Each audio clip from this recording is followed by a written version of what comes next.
ભારતીય સંરક્ષણ ક્ષેત્રની ઐતિહાસિક અને ગૌરવપૂર્ણ સિદ્ધિ અત્યારે મારે તમને આ વિડીયોમાં કહેવી છે.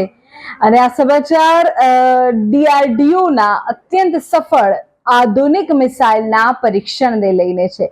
સંરક્ષણ ક્ષેત્રે ભારતે રચ્યો છે ઇતિહાસ. ડીઆરડીઓએ કર્યું છે અત્યંત આધુનિક મિસાઇલનું સફળ પરીક્ષણ. દુશ્મન દેશોના કાળનો જાણે ઉદય થયો હોય તેવી રીતે હવે આકાશમાં જ ફૂંકી મરાશે દુશ્મન દેશોની મિસાઇલ. ભારતની એબ્સોલ્યુટ પાવર એન્ટ્રી થઈ છે. દુનિયાના સૌથી શક્તિશાળી દેશોની એલિટ ક્લબમાં ભારત સામેલ થઈ ગયું છે. વિગતવાર સમાચાર આપને આપું તો ભારતીય સેના અને સંરક્ષણ ક્ષેત્ર સાથે જોડાયેલા મોટા સમાચાર છે, જે સાંભળીને દરેક હિન્દુસ્તાનીને ગૌરવાન્વિત હોવાનો અહેસાસ થાય. ડીઆરડીઓ એટલે કે ડિફેન્સ રિસર્ચ એન્ડ ડેવલપમેન્ટ ઓર્ગેનાઇઝેશને સ્પેસ ડિફેન્સના ક્ષેત્રમાં એક બહુ જ મોટી સફળતા હાંસલ કરી છે.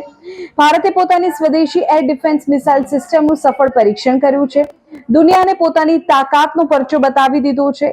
આ સફળ ટેસ્ટિંગ સાથે ભારત હવે દુનિયાના એવા ગણતરીના શક્તિશાળી દેશોની એલિટ ક્લબમાં સામેલ થઈ ગયું છે, જેમને ભેદવું હવે અશક્ય છે, જેમની ફેન્સને ભેદવું અશક્ય છે. અહીં મહત્વની વાત એ છે કે આ મિસાઇલ ટેકનોલોજી ભારત માટે ગેમ ચેન્જર સાબિત થવાની છે. હવે જો કોઈ દુશ્મન દેશ ભારત તરફ મિસાઇલ છોડવાની હિંમત પણ કરે તો આ ભારતની નવી સિસ્ટમ તેને સરહદ પાર રસ્તામાં જ એટલે કે આકાશની અંદર જ તોડી પાડશે. ભારતની ધરતીને સ્પર્શ કરવો તો દૂરની વાત છે, દુશ્મનની મિસાઇલ હવામાં જ રાખ થઈ જશે. આ ટેસ્ટિંગ બાદ પાકિસ્તાન અને ચીન જેવા પડોશી દેશોમાં ચોક્કસપણે ફફડાટ વ્યાપી ગયો હશે.